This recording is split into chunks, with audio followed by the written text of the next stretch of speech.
నమస్తే, welcome to Sakshi exclusive. Hi friends, Pakistan ఒక దేశం కానీ రెండు ప్రభుత్వాలు. అదేంటని అనుకుంటున్నారా?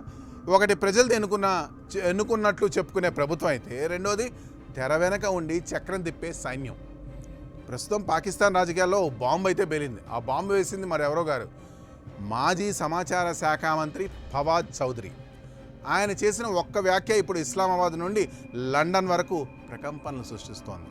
పాకిస్తాన్కు అసలైన నాయకుడు షహబాజ్ షరీఫ్ కాదు, జనరల్ ఆసిమ్ మునీర్ అంటూ ఆయన చేసిన వాదన వెనుక ఉన్న అసలు రహస్యం ఏమిటో వివరాలు చూద్దాం. ఫవాద్ చౌదరి ఒక అంతర్జాతీయ మీడియా సంస్థకి ఇచ్చిన ఇంటర్వ్యూలో సంచలన నిజాలైతే బయటపెట్టారు. పాకిస్తాన్ ప్రస్తుతం ఒక అప్రకటిత సైనిక పాలనలో ఉందని ఆయన వాదిస్తున్నారు.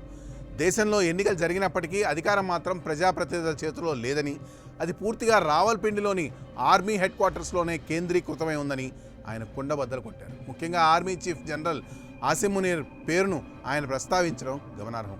ప్రస్తుతం దేశంలో జరుగుతున్న ప్రతి నిర్ణయం వెనక, ప్రతి చట్టం వెనక ఆసిమ్ మునీర్ హస్తం ఉందని, ప్రధాని షహబాజ్ షరీఫ్ కేవలం ఒక ముఖ చిత్రం అంటే డమ్మీ పాత్రేనని ఆయన ఆరోపించారు.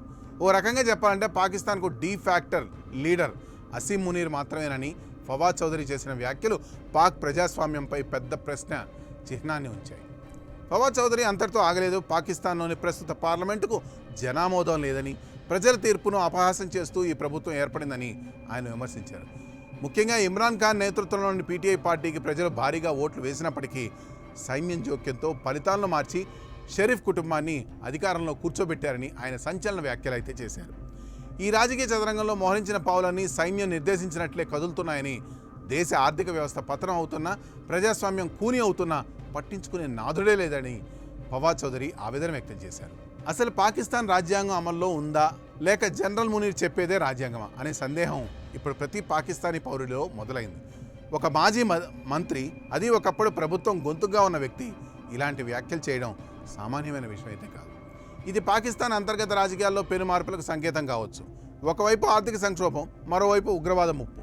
వీటికి తోడు ఈ రాజకీయ అస్థిరత పాకిస్తాన్ ఎటువైపు తీసుకెళ్తోంది? జనరల్ ఆసిమ్ మునీర్ నిజంగానే దేశాన్ని శాసిస్తున్నారా? ఎన్నికైన ప్రభుత్వం కేవలం రబ్బర్ స్టాంప్ లాగా మారిపోయింది. ఫవాద్ చౌదరి చేసిన ఈ ఆరోపణలే నిజమైతే పాకిస్తాన్ భవిష్యత్తు అంధకారంలోనే ఉన్నట్టేనా? రాబోయే రోజుల్లో ఇమ్రాన్ ఖాన్ మద్దతుదారులు, సైన్యం మధ్య ఘర్షణ మరింత ముదిరే అవకాశం అయితే ఉంది. ఈ అధికార దాహంలో నలిగిపోతుంది కేవలం మాత్రం పాకిస్తాన్ సామాన్య ప్రజలే. That's all for today. This is Harikrishna signing off for Sakshi exclusive.